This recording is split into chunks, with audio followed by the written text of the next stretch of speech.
हरे कृष्ण। ओम श्री वैकुंठपुरवासाय श्री वैकुंठवल्ली समेताय श्री वैकुंठनाथाय नमः। మనము శ్రీ వైకుంఠం నవ తిరుపతిలో ఒక తిరుపతి దివ్యక్షేత్రంలో ఉన్నామన్నమాట. ఇక్కడ సూర్యగ్రహం వల్ల ఏర్పడే దోషాలన్నింటికి పరిహారం లభిస్తుందన్నమాట. శ్రీ వైకుంఠనాథుడు వైకుంఠవల్లి సమేతుడే ఇక్కడ విరాజమానుడై ఉన్నాడు.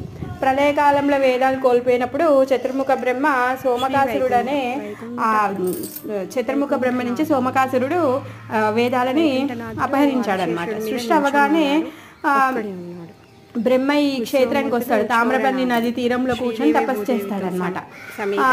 దానికి మెచ్చి సోమకుని వైకుంఠనాథుడు వధించి వేదాలను తిరిగి తీసుకొని వచ్చి బ్రహ్మకి ఇస్తాడనమాట. దాంతో కృతజ్ఞతతో ఈ గుడిని బ్రహ్మ కట్టించి ఇస్తాడనమాట.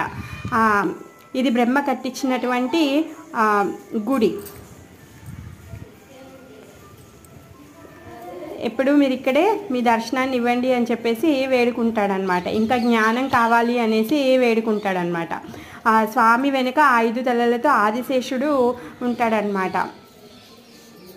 అలా భగవంతుడు నించున్న రూపంలో మనకి ఇక్కడ దర్శనం ఇస్తాడు.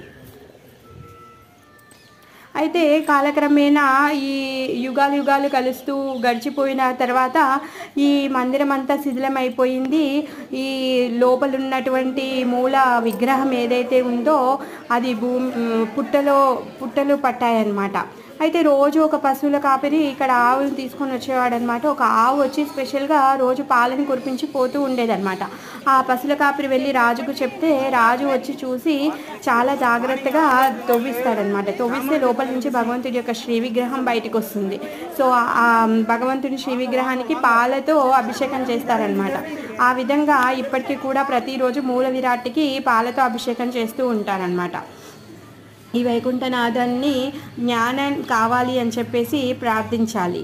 ఇంకా సూర్యుడి వల్ల ఉండేటటువంటి ఏవైతే గ్రహ దోషాలు ఉంటాయో ఈ దోషాలన్నింటినీ కూడా ఈ స్వామి తొలగించేస్తారనమాట. శ్రీ వైకుంఠనాథుడికి